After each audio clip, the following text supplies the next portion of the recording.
Price, welcome to the podcast. I'm so excited to work with you today. For people who aren't familiar with you and all the incredible things that you've done in the soccer space and will continue to do in the soccer space by the sounds, would you mind filling them in a bit about who you are and all the amazing stuff you've got going on? Yes.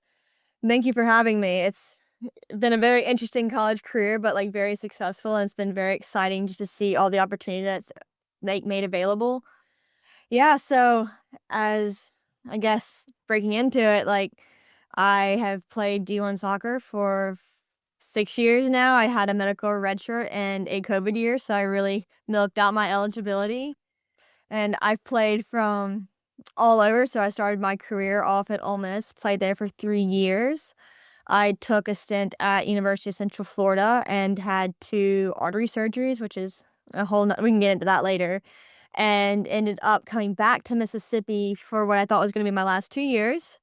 Joke's on me. Ended up transferring again to Iowa, where I finished out my eligibility, and it's been, as I said, a wild ride, but, like, I really couldn't have, like, picked a better way to spend it. Yeah, absolutely a wild ride. And by the sounds, I mean, you've had to pack up and move several times. And we were just talking about how, in the past couple of weeks, you've driven like 40, 45 hours or something ridiculous like that. Like, I feel like you're always on the go and you're never just in one place. And I forget when we first chatted that way, but I feel like we were both going someplace even then. I feel like there's something to be said about the athlete who just doesn't sit still, right? Like, you're literally all over the place all the time, literally and figuratively, right? You packed up your life and moved to different states how many times now? I'd love to hear more about that because I think now more than ever, athletes can relate to that, right? Like, maybe they find a spot that they think is right for them, and for whatever reason, it's no longer right for them, and they've gotta pack up and move, but, speaking from my own personal experience, there's some stress that comes with that, right? Like, you mean to tell me I gotta pack up my whole life and move it to a state that I've, been to a handful of times at best, usually on vacation, and just start over here? Like, there's a lot of unforeseen, stressors that come with that, I think.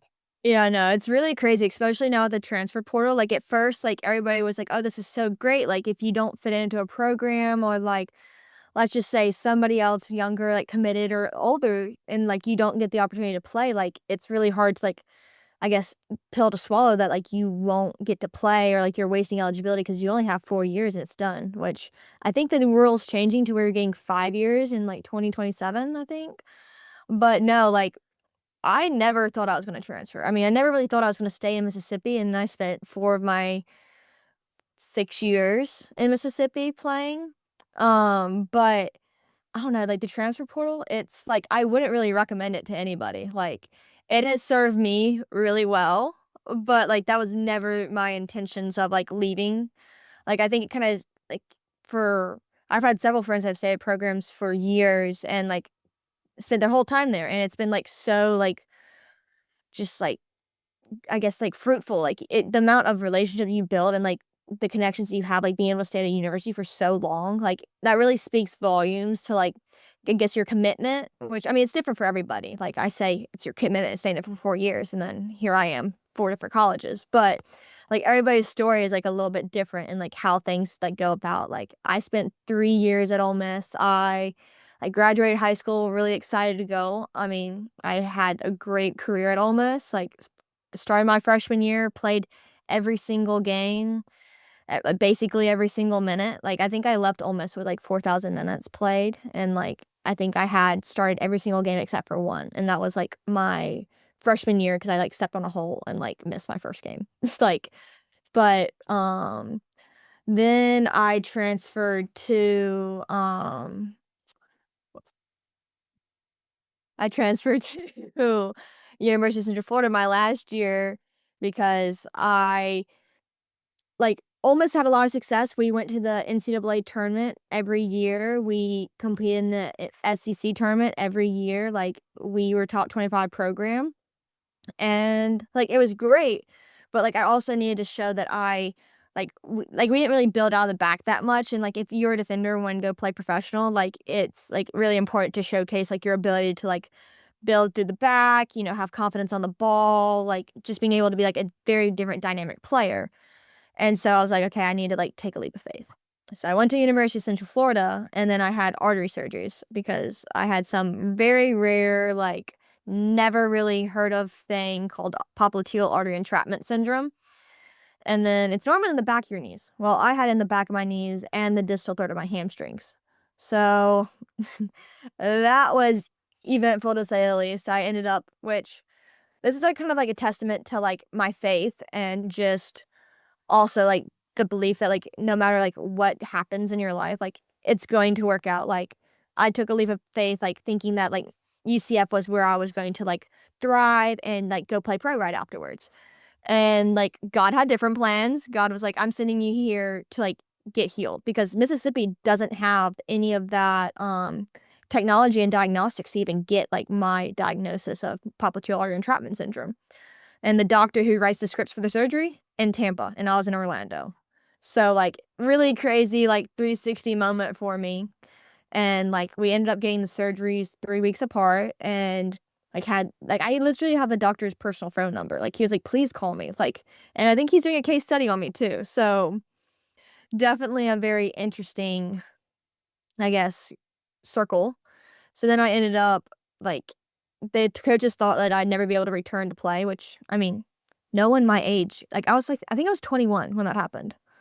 And they're like, "That you're probably not gonna be able to play soccer again," because, I mean, they cut my calves to my hamstrings, like, they literally had to cut my muscles off my arteries because every time I flexed my leg, like, I lost blood flow. So, with all that, like, I was like, "Know what?" Like, I'm just gonna go back home, like, I kinda thought I was gonna be done with soccer because I kinda, like, not lost belief in myself, but, like, I was like, "I don't know if I have that in me anymore." And then Coach James Armstrong, who's now at Auburn, he gave me an opportunity. He was like, "Know what? We'll give you a 6-month trial. We'll let you on the team, see if you can play, and if you can't, like, my best wishes to you, like, I'm glad that you at least stuck it out and tried to see if you could come back. And if you do come back, like, great, we're proud of you, we're happy for you, and, like, let's see where the season can take us." And then go on this, like, record-breaking season at Mississippi State where we went 10-0 in the SEC, won the SEC regular championship, and then we made it to the Sweet 16, and, like, I think we had maybe I don't wanna get this wrong, but I think we had, like, 4 goals against us, if that. No, 5, I think. I could be wrong, but I know definitely during regular season, we had, like, basically no goals against us. And then they end up taking a job that as I said, they went to Auburn. So I was like, "No, I'm staying loyal to the program, not transferring." Even though, like, I love them, I was like, I wanna stay loyal to the team, like, I had a lot of family connections there, and I was like, "I love this team, like, I can't leave." And then the new coaching staff came in, and things happened, and they were like, "I think it's best for you to, like, go to a new program, like, it's just we're not a great fit." And I was like, "Okay." So I packed up my bags and went to Iowa, where we ended up also going on, like, a record season to where we made it to the round of 32, and, I mean, Iowa's great, like, definitely a little bit colder than Mississippi, but, like, it was, like, so fruitful and, like, going back, like, this is, like, really crazy because I love, like, I'm a numbers person, so, like, I love just, like, hearing numbers, and because I was actually 'cause, Coach Armstrong is actually one of, like, my, like, closer, like, mentors, and he was like, "Price, do you know, like, you could go play pro?" And I was like, "Coach, I know, but, like, I don't have, like, any awards to my name necessarily." Like, I mean, I won a couple, like, defensive players of the week, but, like, when it comes to, like, the, 1st team, 2nd team, or, like, defensive player, like accolades, like, I didn't really have that. Like, I mean, I'd score goals some, I'd assist some, like, I'd make some big tackles, but I just didn't have, like, the accolades to my name, and he was like, "Price, 99 you played in 99 games. You started 88 of the 99 games. You played, like," I think he said, like, 6,000 minutes, and he was like, "You've been to 5 NCAA tournaments." I was like, "You went to 2 Sweet 16s, 2 rounds of 32, and a round of 64. Like, I think you can go pro if you want to." So, like, it's, like, really crazy because I transferred 4 times, yet, like, or 3 times, 4 colleges, but, like, everything works out, like, and you just gotta work for it. Like, it's very much not easy, but I think, like, the biggest thing that got me through it all was, like, knowing that, like, you can't compare, like, one school to another. Like, you can't be like, "Oh, well, if I would've stayed here, then this would've happened," or if I would've just, like, never transferred to begin with, like, I'd be playing pro right now. But, like, the amount of, like, experiences I, like, gained from it and perspective and, like, how much I grew as, like, a person and, like, grew in my faith, like, it's really unreal. Like, I would never wish it upon anybody to go through the things I went through, but at the same time, like, I now don't think there's a single thing that could, like, make me, like, lose it. Like, okay, like, let's say jobs, I lose a job. Cool. I mean, I've left 2 programs against my will, so, like, I've left a lot of friends that, like, I didn't wanna say bye to. Like, I think it's, like, the biggest thing of, like, just perspective. Like, okay, well, now I have a new opportunity somewhere else. Like, if they didn't see the value in me there, then why would I be, like, trying to prove myself to them when they didn't see it? Yeah. Yeah, 100%. There's so many amazing things that you just brought up, and I mean, first, it seems like greatness just follows you everywhere you go, Price. Like, anywhere you go, great things happen, so there's something to be said about that, and whoever is getting you next in whatever capacity that is, I don't know if it's player, coach, scout, I don't know what the title is, but wherever you go, there's definitely gonna be incredible things that happen that way, so I love that for you, and I'm excited for whatever is next for you in the future. But looking back to your point about faith, this comes up almost every conversation I have with athletes. Not every conversation, but so many of them. If you flip back and you listen to whether it's Ellie or whether it's Tenley or whoever it is, like it just comes Kajana.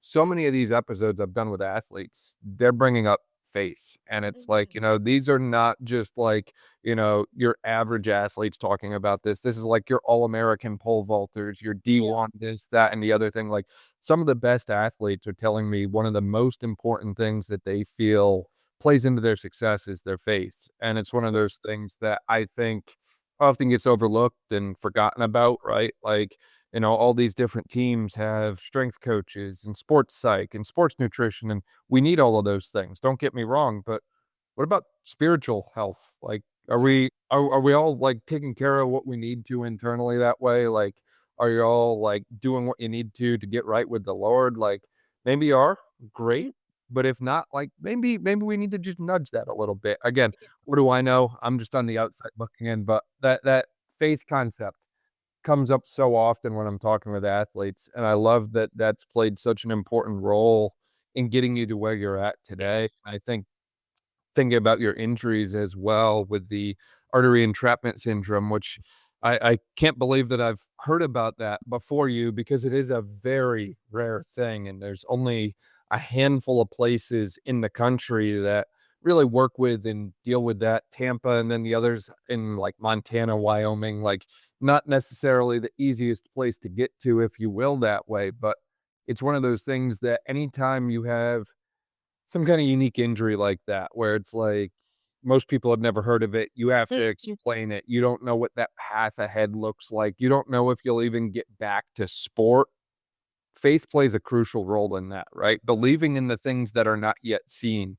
Like, if you can cling to that during those difficult times, I think you've checked more than half the box alone by just checking the faith box, in relation to returning to sport following injury. Yeah, no, it's, like, really crazy because like, it'd be so easy for me to give it up the first time, or the second time, or the third time, and it's like but there's, like, always, like, that part of me that was like, "This, like, can't define me, that, like, this is not the purpose for me." Like, I used to always find myself, like, praying, like, "God, like, please give me patience, like, wisdom, like, help me, like, learn how to navigate my future," and it's like, "Oh, wow, okay."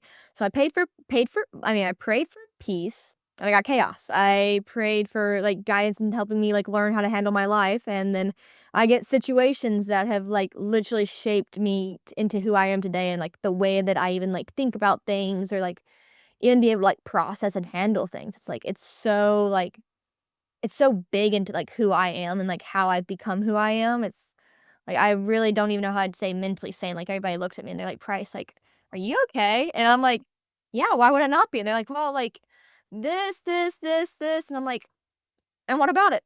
Like, if anything, it just gives me more opportunities to, like, do what, like either no one thought I could do, what I didn't think I could do myself, and it's just like, well, like, why would I let anybody determine my worth? Or, like, the only thing that I should really even care about is, like, either my salvation in Christ and, like, how can I, like, live out my life in such a way that, like, I can, like, influence other people, and, like, I think my life's really kind of done that, like, I been moving all over the place, yet I've made, like, lifetime friends, like, when I say, like, lifetime, like, I'll have, like I basically will have a teammate from every single, like, place I've been at, and, like, not even teammate, but just, like, people that just, like, were at that university that I'm at, that, like, that I'll be like, "Oh, these people are in my wedding, like, these people will forever, like, be in my life."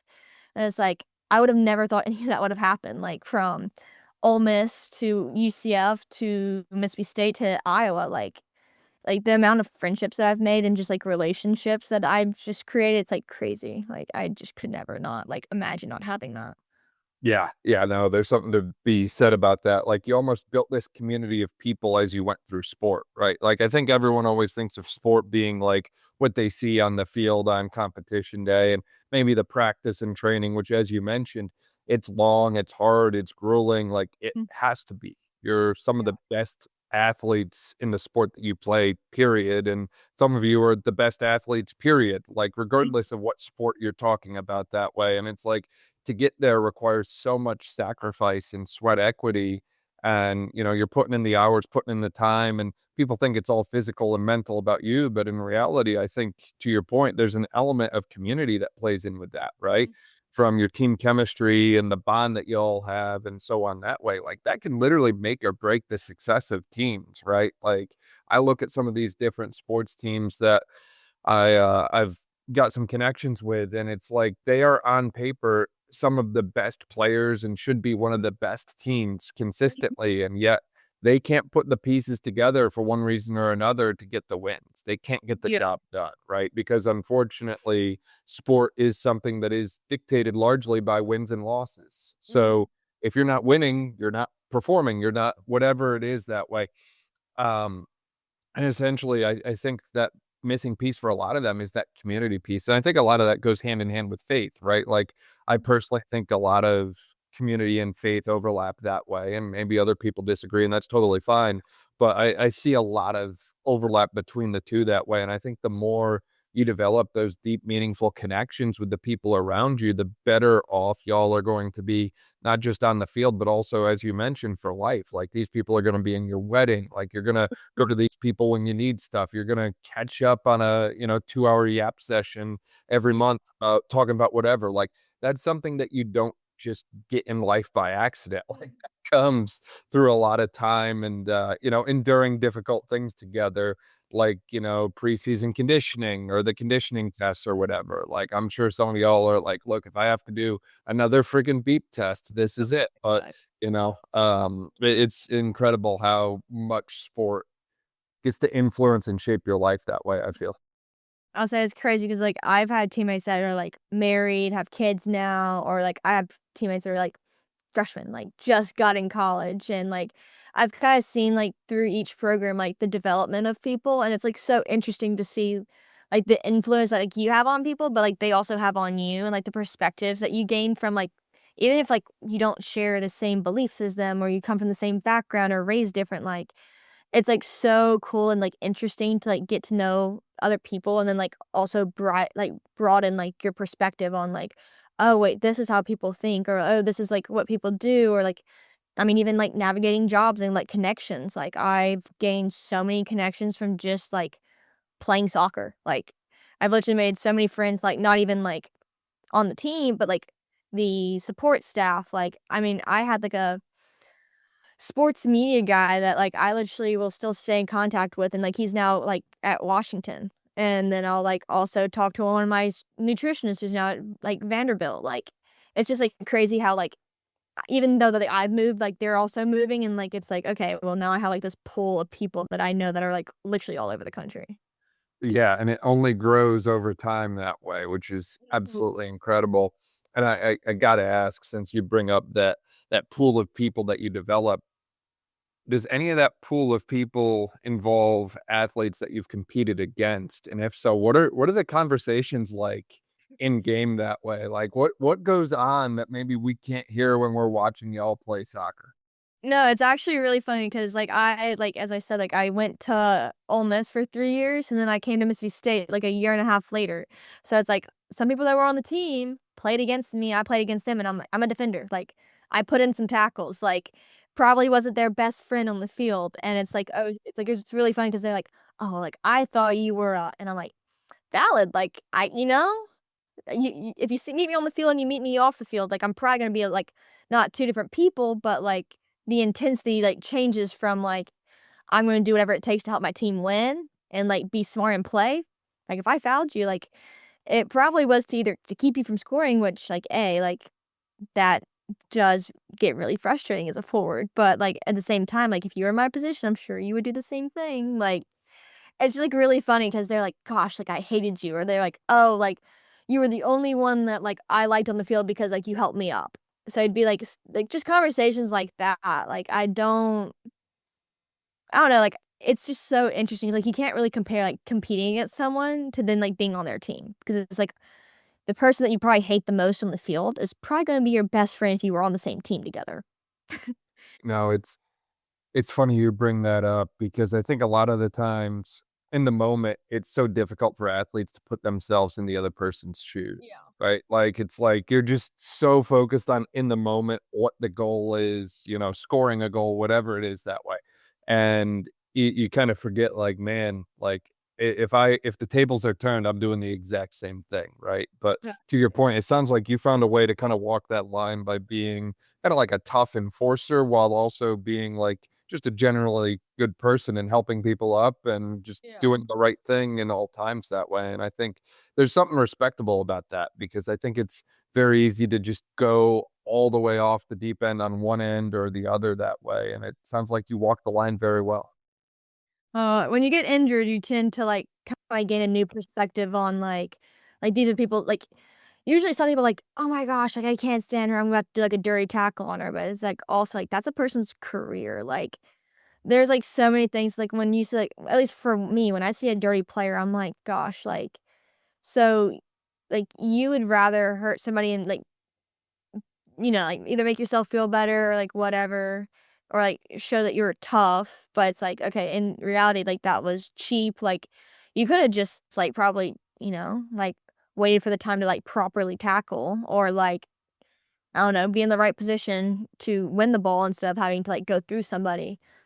Like, I would just much rather, like, no at least for me, like, personally, like, it's like, okay, well, if I couldn't get the ball from them, they've earned it basically. If they beat me, then they earned it. Like, I'm not gonna go do something dirty and, like, tackle them from behind. I mean, not to say that I haven't grabbed someone's jersey if they run past me and, like, I'll take a foul then, but, like, when it comes to, like, actually knowing that, like, someone's gonna get hurt if, like, I make a tackle, like, I just can't do that. Like, I mean, there are some people that do it, but I just could never. Like, I don't know. It's like it's people's careers. Like, there's just, like, injuries dictate so much and, like, it gives you so much perspective that's I love the game, I love competing, but, like, if it turns to, like, dirty, like, I'm not gonna stoop to that. That's just Right, not. right, that changes everything very quick. Yeah. Now tell me more. We've brought up the arterial entrapment syndrome a few different times. Tell me more about the recovery and the return to sport afterwards. Obviously, you mentioned earlier that you got the chance to play, and obviously you went at it full send, which I always love that energy. It's Mhm. always full sends only. Do it for the plot out here, and you did. It worked out obviously, but how did we get there? Because we kind of skipped from surgery, cutting open the back of your legs, chopping up your muscles to clear up the fact that your arteries were getting entrapped and you weren't getting blood flowing into your legs to now we're all the way back to sport. Yeah, no, so it was really crazy because. Honestly, like, I told my doctor, like, I thought that I felt it around, like, 7th grade, like, cause 'cause I'd, like, walk to my soccer practices, and I feel like my shin's burning. But, like, I always had, like, off and on injuries, like, it kinda, like, blended in, like, it'd be like, "Oh, she's injured," and then, like, my arteries would, like, calm down, and then, like, once I got into college, like, it was COVID that time, so, like, we weren't allowed to practice as much, so, like, I kinda, like, got used to the training environment at Ole Miss. So, like, it really didn't show up that much.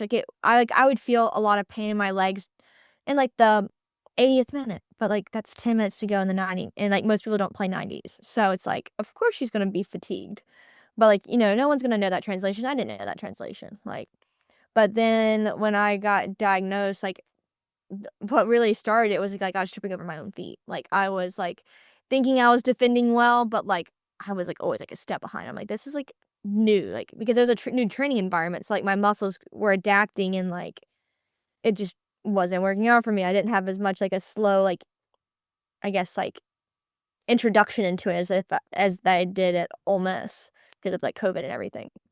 But, no, return to play, I think the doctor was a little worried about me because he was like, "I mean, once you get the arteries fixed, like, you're gonna be perfectly fine." But, like, when he did them, I did them only 3 weeks apart, which you usually do, like, 6 to 8 weeks apart, but he was going to Egypt, so I was like he was like, "It's either, like, you do it 3 weeks apart or you do it 8 weeks apart." And it's like, "Heck no, I'm not having basically a backtrack 2 months."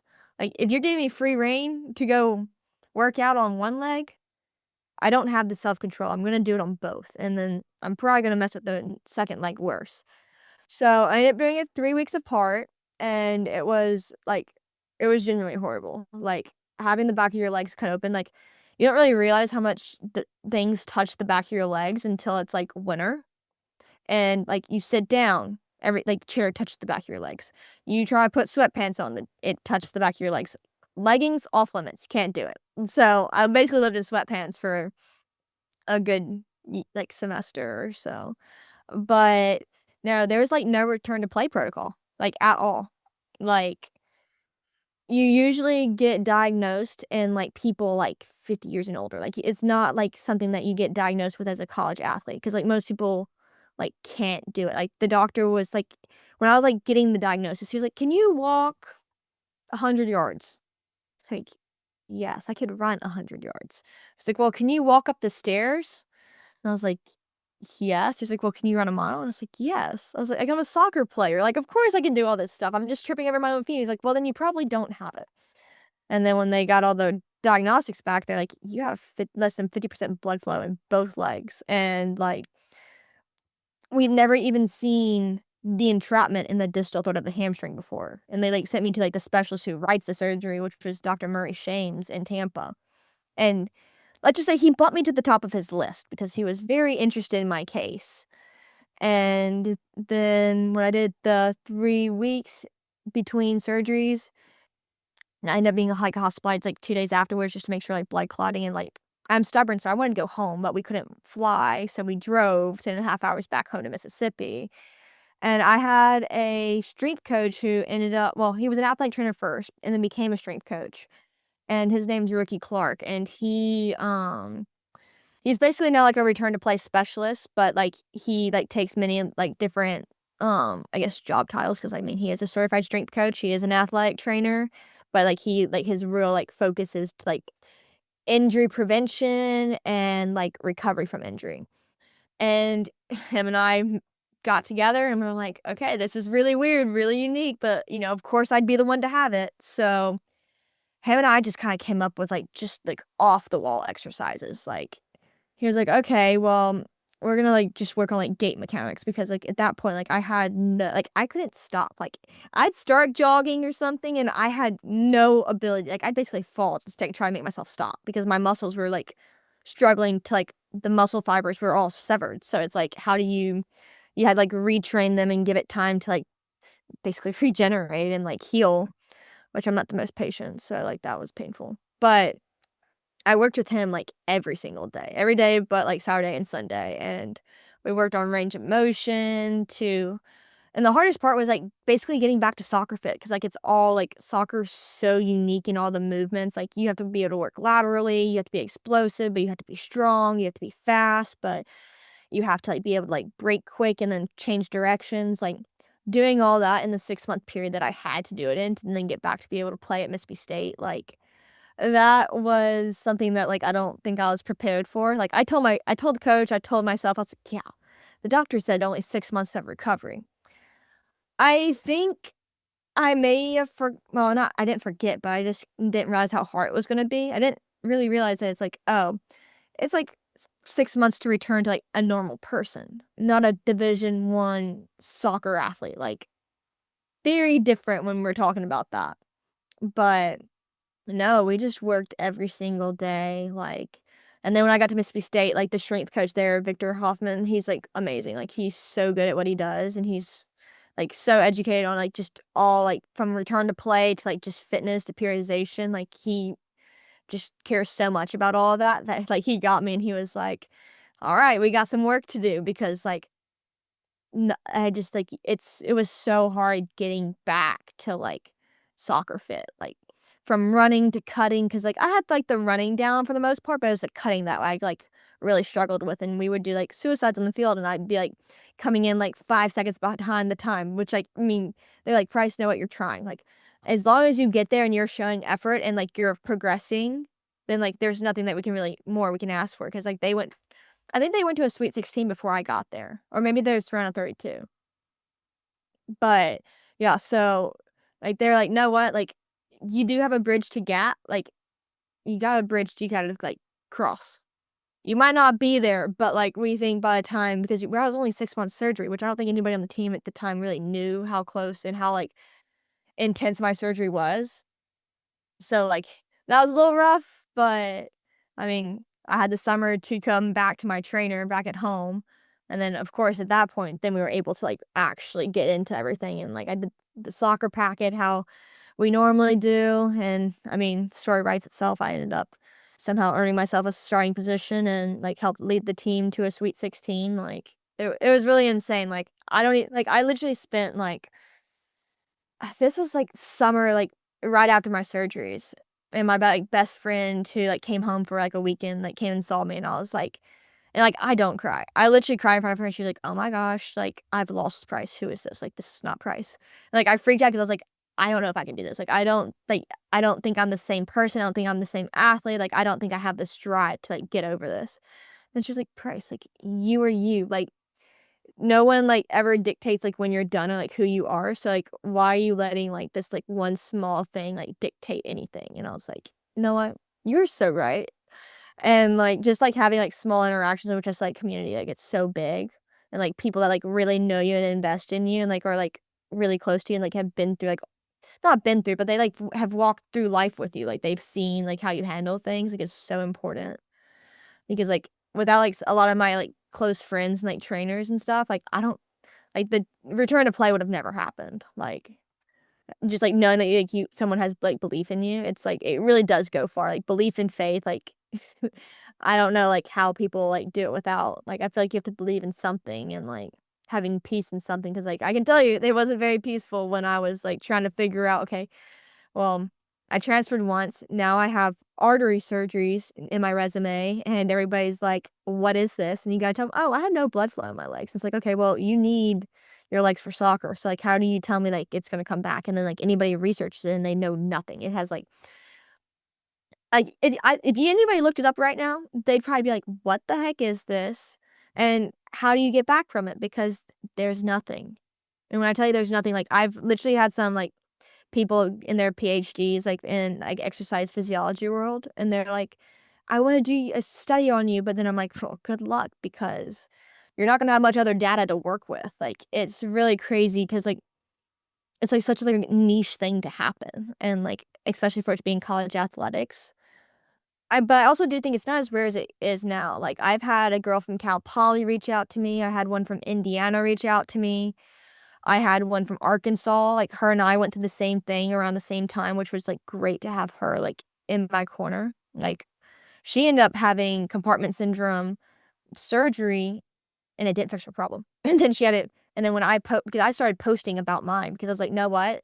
Like, I think for me, it helps me hold myself accountable by posting it, but it also will help, like, if I do decide to continue to play, like, people will see my progression, people will see, like, how I'm handling things, how, like, my recovery process is going, like, I'm not hiding, like, all the ugly parts of my recovery, and she was like, "Oh my gosh, I just got diagnosed with popliteal artery entrapment syndrome." I'm like, "Oh my gosh." So, I think she got surgery in Indiana somewhere, I think. I could be totally wrong about that, don't quote me, but like, having her and, like, being able to talk to her about it, it was, like, it was just it's really crazy because like, everybody knows ACLs. no one knows what popliteal or entrapment syndrome is. But Yeah. No, you're not wrong at all about that, and it's one of those things. There's been several cases like this that have come up, and I say the same thing to all of them. ACLs, you say the word ACL, and everyone knows what it is, what it means. Like people know that. And then there's the ones that you have to explain, right? Cartilage transplants, meniscus transplants, not repair, transplant, putting a whole new sucker in there. yeah. Arterial entrapment, vascular compromise, neurogenic things like those things all need a further explanation because it's out there, right? It's hard to conceptualize it because we haven't really been taught it, and we've just been told it's rare, you probably won't see it. And then you stop and you start to look back clinically and you realize I've seen a fair number of these. And, at least in my own case, I graduated with my DPT in 2022. And here we are on December 8th, 2025, recording a freaking podcast. And it's like, I've seen more of these than I was told I was going to in a very short amount of time here, right? 3 years, 3.5 years. And this is not the first time I've heard this. It's Mhm. crazy. And obviously, when this happens, I think it becomes a challenge, right? Like, hey, we have to rise to the occasion. Okay, a lot of times people look at this and they say, oh, well, there's nothing in the literature, don't know what to do, whatever. And it's like, or they'll say, I'll just treat it like an ACL. And it is like, no, we can't just treat everything like it's an ACL. And we also can't stop at, oh, we don't know anything, let's just move on. Like we have to dig deeper and do our best by the person in front of us. And, it might not be the textbook perfect return to play plan. We might miss something, or things might go like a roller coaster. They'll get better, it gets worse, it gets better, it gets worse. Like it's okay to have those rough points, but I think ultimately you just need to put your heart in the right place and make the same effort that the athlete in front of you is making to return to their sport, right? If you're expecting them to work that hard, you better work just as hard yourself as a coach or clinician that way. And I'm sure the impact that those individuals that you mentioned has had on you obviously will play into your future career. Because correct me if I'm wrong, but I think you had an exercise science undergrad or X-phase or something. So my undergrad was because I ended up transferring with like 15 hours left at Ole Miss.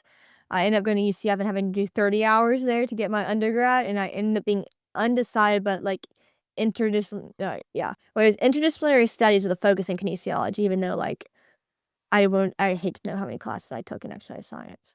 But then I did my master's at Mississippi State, and it was in exercise physiology.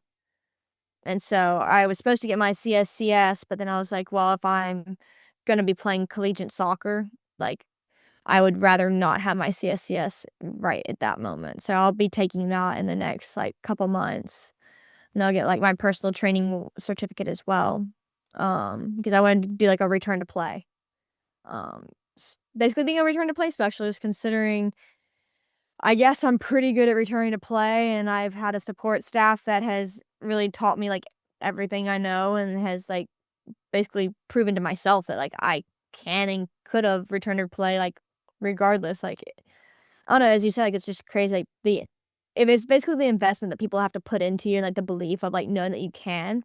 Like, or, like, just being completely honest, like, I'm, like, a very, like, blunt and, like, just transparent person, like, I'd rather, like, not have anybody guessing about, like, what I'm thinking or feeling, like, obviously say it respectfully, but, like, as, like, Coach James said it, like, Mississippi State when I was there, like, he was like, "You got 6 months, like, I'll give you book scholarship," like, just to be able to say that you cannot be on the team because you have to be a scholarship player to be on, like, Mississippi State at that time. And so he gave me books, like, $200. I was like, "Great." I went from, like, full rides to now I have $200 and 2 legs that might work, might not, we're gonna find out. And it's just like but we talked about it, like, he was like, "I mean, your resume speaks for itself, like, you've played 3 years in the SEC and you've done well in all those years, like, why would I not at least give you an opportunity?" And it's like, "Coach, that's all I need, like, if" and he was like, "If you don't fit into the team, you're cut. Even if you're a good player, you get cut. If you can't physically play, but, like, you're good for the team, you're still getting cut. Like, you basically have to be the full package of, like, being a good person, a good player, good academically, good soccer-wise, or, like, you're done. And, like, I mean, it worked out. Like, I proved that I could play soccer, and I proved that, like, I just needed some time for my legs to heal, which I mean, I'm not gonna lie, I'm sure there are some days that everybody's like, "She's not getting back." Like, this is painful. Like, I'd miss, like, several touches or, like, I would just be behind the play, but also, it takes a while for muscles to get that, like, quick connect, like, what is it called? Like, my muscle spindle fibers, we're not firing how they used to. I can guarantee you, like, I was definitely slower, but, like, I was, like, still fast. Like, I think I was, like, clocking, like, 17 miles per hour or something like that. But, like, by the time I left, I was at, like, 19, like, point 3. And it's like, okay, so and, like, by the last semester at state, like, I had increased because, like, at, like, 19.1 by, like, the end of the fall that I played with them, and then by that spring, I was at, like, 19.3. So I was like, "Okay, so I'm still progressing in speed," which is, like, crazy considering, like, I was already, like, a year and a half out of surgeries now. And then, like, I get to Iowa and, like, my speed still, like, increased, and still I think I got to, like, 19.5, maybe? Maybe, don't I might not be wrong on that one. But, like, I definitely was in the 19s. And it's, like it's crazy how much your bodies can adapt and, like, heal from things even when there's not much literature on it, like, you can't really put, like, and half the literature's not on Division I athletes, like, you can't really put a Division I athlete in a box, especially not when it's, like, just generic data. 'Cause we're all, like it's, like, 1% of the population goes D1, if that. And then, like, we break it down to, like, male, female, and what sport, it's, like, this is, like, 0.05% of the population that we're talking about. And of that, I've already listed, like, 3 people that I know part of that 0.05 that had popliteal or entrapment syndrome. Yeah. You can't go off the data all the time, like, it's not like what you can't just read something in the book and be like, "Oh, if it's not by the book, then it doesn't exist." Like, that's just not it's just nowhere near the truth, like, there's so many things that, like, don't make sense, but, like how athletes could be, like, really athletic, but you tell them to close their eyes and stand on 1 foot, they can't do it. Like, it's like, that doesn't make sense, like, how can you I don't know, if you're a wide receiver for a football team, how can you go jump over someone, catch a ball one-handed and fall and, like, still hold it in your hand, but we tell you to stand on 1 foot and you fall over. Yeah, it doesn't make a whole lot of sense when you No. say it like that, right? Like, athletes are incredibly good at compensating and hiding different areas that they're deficient that way. Since you brought it up, though, you mentioned CSCS prep and all that, and you mentioned one of my favorite words, muscle spindles that way. What is it that muscle spindles assess? CSCS pop quiz here. Yeah. What is it that muscle spindles assess that way? What are they measuring? I mean, like, power and, like, speed in which the muscle contracts, like actin and myosin, is that what you're asking? I was thinking more like the stretch reflex, and it's Oh, more like the like Golgi the stretch, like and Golgi stuff. tendon organs, like GTOs assess tension and spindles Yeah. assess stretch. I'll say that'll get me onto a whole tangent too, because, like, those muscle massage guns where I see people, like, using them right before they go run, I'm like, "You're literally like, your muscle spindle fibers have no clue how far your muscles, like, contracting and expanding now. Like, if you go run and, like, you're, like, making yourself so much more likely to pull something because now your muscles have no idea how much they are, like, expanding or not expanding, that's not the word, stretching. I So was like, I it I ah, that I was mean, I love this, and I think you need your own podcast called Price's Hot Takes, where every week you just pick a new topic and give your takes on it. Do you have any other hot takes other than the massage gun? the ice bathing. Oh. Oh, we are not a fan of ice baths, are we? No, I do like ice You baths, you but, like like, ice for baths. if we know what we're actually using them for. Like, if we're saying it's for recovery, I don't really believe in that. If you're saying pain management, I agree with that. Like, Yeah. I think there's a great I used to like, in high school, I lived in ice baths. Like, I don't it's not because of the cold water that gives me the problems. It's I took my master's in exercise physiology, so, like, we literally would just sit down and talk about hot takes.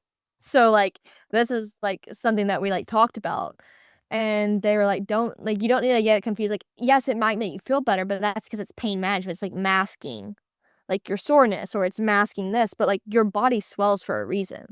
Like, after a game, like, yeah, you're gonna be sore, but, like, it's because you broke down your muscles, and it's your responsibility to, like, hydrate, fuel, sleep, and rebuild those muscles, and, like, the next day, I mean, like, the best way to recover is active recovery. Like, go on, like, a light jog, go stretch, go foam roll, like, go move.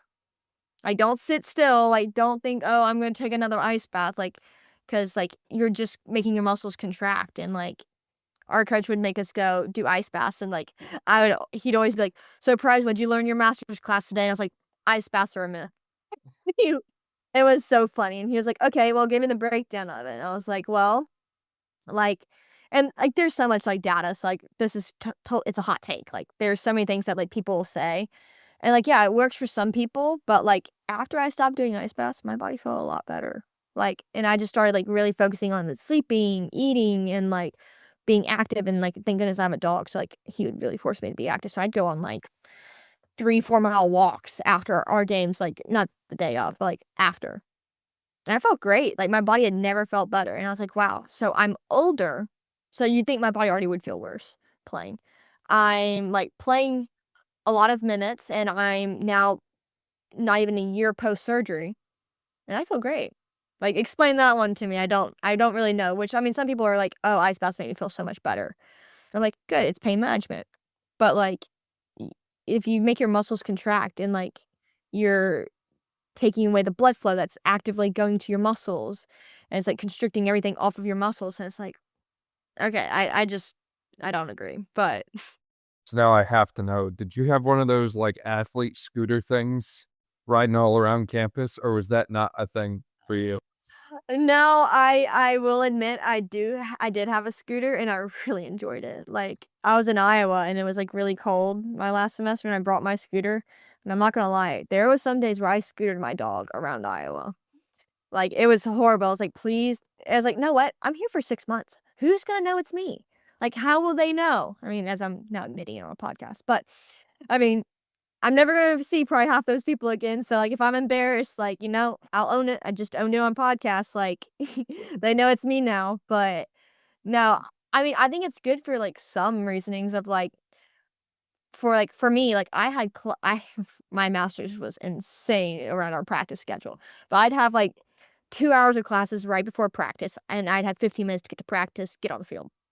So I'd scooter there, and I'd have, like, 8 minutes to get everything on, and, like, if you rush me putting my cleats on, it's painful, like, it almost would take me more time to get my cleats on if you yell at me to get my cleats on, which, yeah, that was a whole other thing, but, like, and then after practice, I'd have to leave, like, 15 minutes early because I had another class that went from 5 to 8. I'm like, I need this scooter or I'm not making it, or I'm gonna get parking tickets." So, like, between those 2, like, yeah, I will admit I was a scooter, not because I was lazy, but because I had such a tight schedule that I would never have made it walking, ever, Yeah. or piled up parking tickets. One No, or 2. you gotta adapt to the situation, and Yeah, that involves if that involves you jumping on a scooter, it involves you jumping on a scooter, what can we say, right? yeah, which I'm definitely selling mine now, like, I don't want it, I don't need it. Is it autographed? Is it autographed? You wanna buy it from me? I'll gladly give it. I'm just thinking we put it up for auction at this point, right? Like, autographed Price scooter, the exact one that Price and her dog used every day at Iowa for 6 months. Who knows? There's no telling the market for that. I mean, in a world where people are literally selling their dirty socks, I'm pretty sure you could sell an autographed scooter, I'm just saying. That is true. For someone for Christmas, they're like, "Oh, I really liked watching Price for 6 years in college athletics." You're like, "Yeah, you can have my scooter. Just pay me a lot of money for it because that thing was expensive." Like, who knows? I have a lot of things to sell. I know that. I've moved out of all my places, and now I have a lot of stuff sitting in my bedroom right now. So that's gonna be a fun task to tackle in the next. It's insane how quick this stuff accumulates, and I've been looking at that myself, and I'm like, "We need to downsize," but one of the most important points from the Price's Hot Takes segment here that I just absolutely loved. You mentioned that it's all about what works for you, and it's like, hey, there was a time when ice baths were great for pain management and you loved them, and then there's a time where, hey, we don't do them anymore and we feel incredible, right? Like Yeah. all of these things, whether it's sleep, nutrition, hydration, ice baths, any recovery modality you want to talk about, sauna, red light, whatever you want to throw in there, I don't care. It's all individual at the end of the day. And yeah, there's studies and research to support them, but there's also studies and research against it. And all of those studies are going to end with a phrase that's something to the effect of further research is needed to support these claims. So Yeah. ultimately, you have to find what works for you at the end of the day and understand that what works for you is not going to work for the next person, and what works for the third person might be totally different. So I think if you fall in love with that self experimentation process and almost like cracking the own code of like what works for your body, like that's where it's at, right? Like it's not like the body comes with an owner's manual, and you know when the check engine light comes on, it's like most people don't even know the light's on because they don't understand the dashboard, right? So I think ultimately just having some kind of process in place for trying stuff and figuring out what works for you will set you up for success in athletics or really anything else. Yeah, no, it's really interesting. I ended up buying like a Whoop because I was like, "No, what? I want to like track to see what like preseason looks like, in season, postseason, and then like I knew that I was probably not going to play pro unless then like crazy offer happened or like I had like some insane year, which I had a good year, but it's like I like as I said, no accolades to my name. So it's like I've had all this success, but, like, at the end of the day, people like to look to see what you have on your, like, I guess, resume. But I was like, I wanna see what all the sections of my life look like from playing, not playing, preseason, postseason, like, how my body handles things, and, like, seeing, "Oh, how much sleep do I function off of? When do I normally get my deep sleep, REM sleep, like, light sleep?" And it's, like, been so interesting to see, like, how, like, your body recovery works in that aspect, which, I mean, I don't fully believe in everything Whoop does, but, I mean, it's all, like, equations that, like, end up giving you the outcome it does, so that and, like, Garmin's, like, I like both of those, like, I don't think they're, like, something you should, like, 100%, like, believe, rule, follow, but, like, they do help, like, give you an idea of, like, how your body handles things, like, I've had a lot of, like, teammates, like, we all have, like, groups and, like, we'll, like, text the other person, like, "Hey, like, why'd you not sleep last night?" Like, and they'd be like, "Oh my gosh, I was, like, cramming for a test," and now, like, let's say, like, a week later, they have an injury, and it's like, "Hmm." Like, it's, like, so interesting to see the patterns of things, and, like, I think there's one team that I know that, like, has, like every girl has a Whoop, and it's, like, a group like, they have a group Whoop thing, so they have, like, an understanding of, like, the recovery of each girl and how they are doing, which I don't know if, like that's definitely not mandatory, it's, like, definitely, like, the girls optionally, like, want to do it, like, nothing, like, forced, but, like, it's, like, I think it's really, like, important because like, there's, like, the TMP changes that, like, coaches will, like, share with the teams or, like, they'll, like, send out texts, like, telling you, like, "Hey," like, "put in your post-game, like, review of, like, what are you feeling sore in? What's, like, injury? What's painful? Like, how'd you sleep? How'd you eat?" Like, all those are, like, so interesting and, like, so important to, like I think, honestly, that's half of the reason, like, how I've been able to stay, like, healthy for most of my career is, like, because I prioritize, like, eat, sleep, and, like, recovery, like, I literally live in a training room, like, I think that's, like, half the reason, like, I went to, like, half my colleges because I was like, "So how's the training staff? Like, what does the strength staff look like? Like, do I get along with these people? Do I, like, think these people are gonna help me?" And, like, I mean, I talked to, I think, every single one of my trainers, like, every single one of them, and my strength coaches, like, I'm, like, best friends with all of them, I literally went back to Starkville and, like, hung out with them for, like, 2 hours, like, just talking about life, talking about, like, what my future plans might be, like it's, like, interesting to hear their takes too, because like, they've been through it too, so, I mean, there's so much. Yeah. No, I love that that was your experience, and that's something that I think a lot of times people on the coaching and rehab side, if you will, I don't care if you're a strength coach, chiro, PT, AT, whatever your title is that way.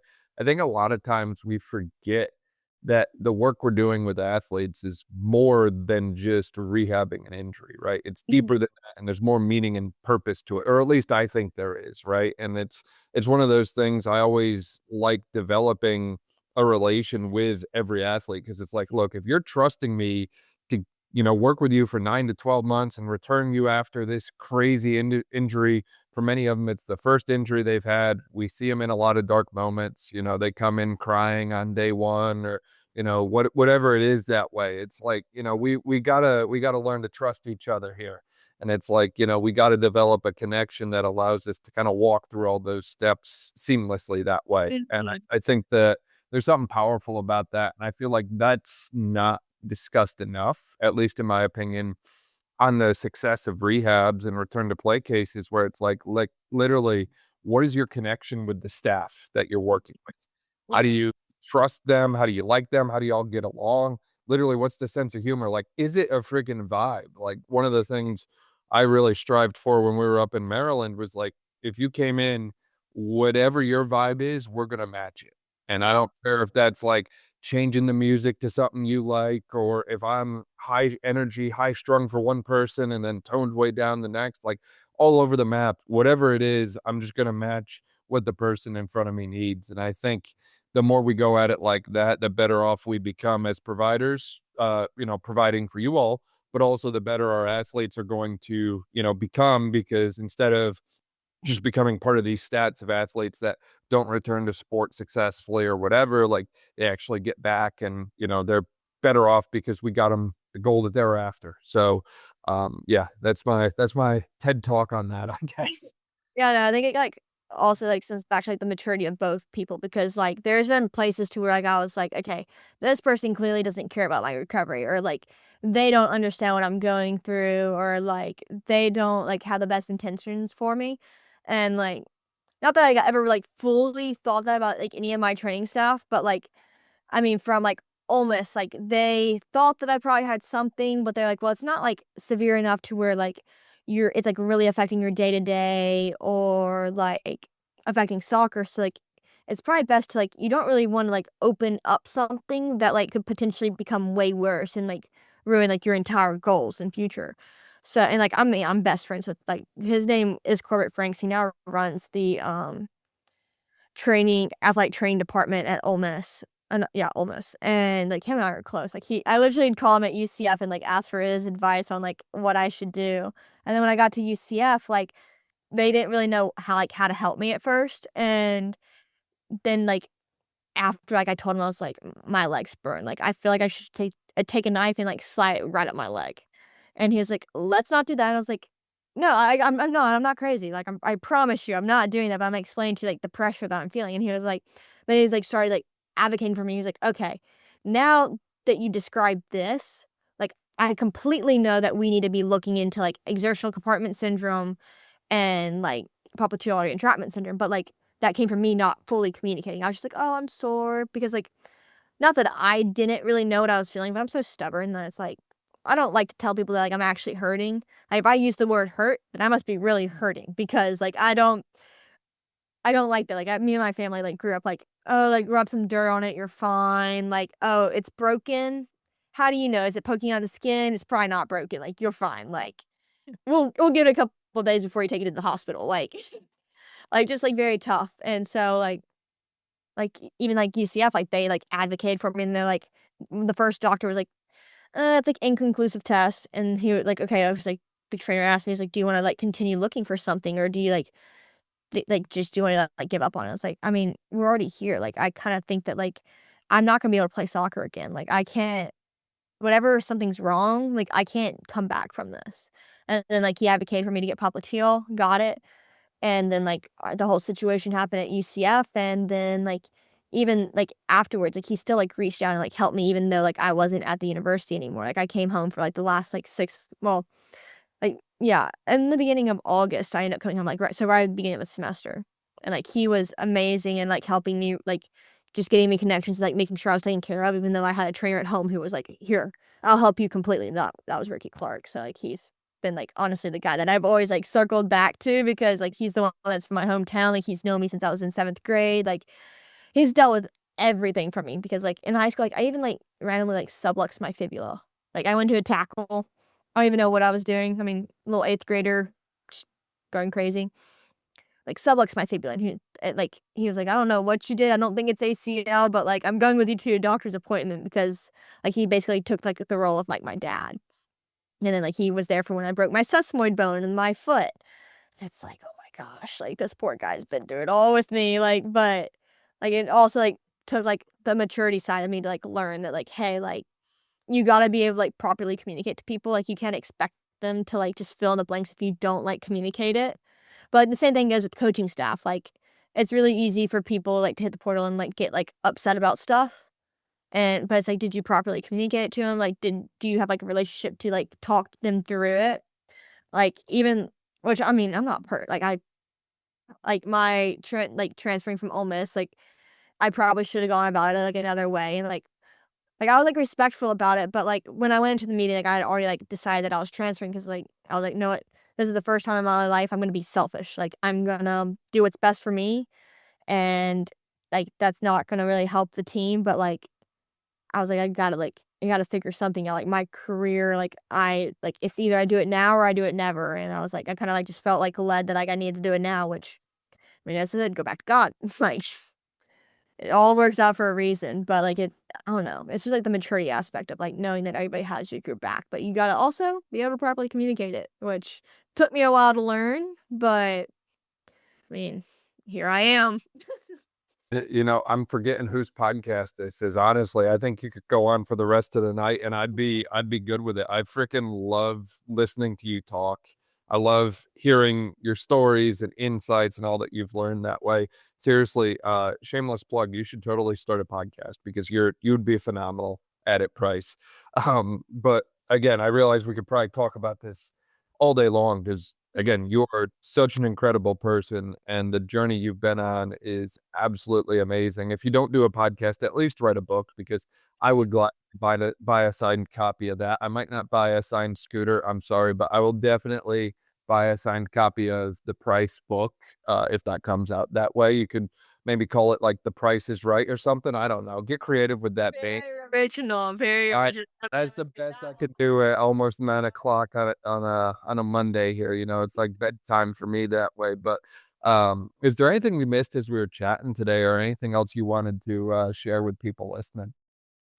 I mean, I think, like, basically going back to, like, my main point of, like, not everybody's story or path is, like, the same, like, for me, it was, like, really hard, like, going through all of the transitions that I did from, like, each school, and, like, it's even hard to, like, explain to somebody, like, if they don't, like, take the time to, like, understand your life, they're like, "Oh, Price has no commitment, no loyalty, like, just hop ship all the time," and it's like, well, if you learn my story, like, it makes so much sense of why I went and where and, like, how things worked out.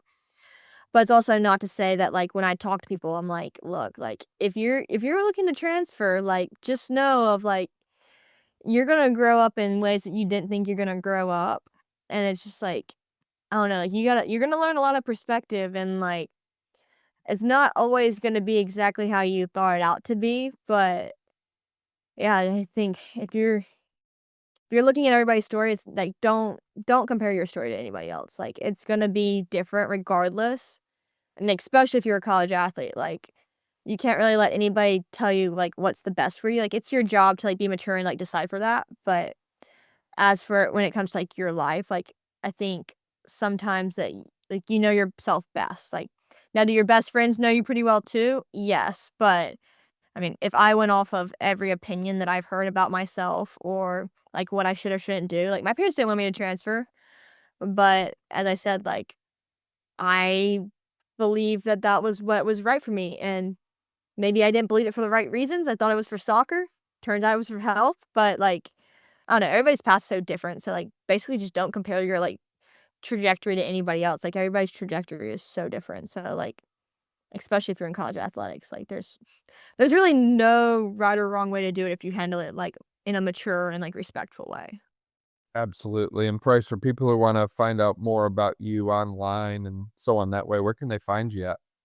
I mean, I have an Instagram. I'm not a big, like, social media fan, but if you want to follow me, you'll probably see a lot of my dog, but it's like Price_Loposer, like, very original.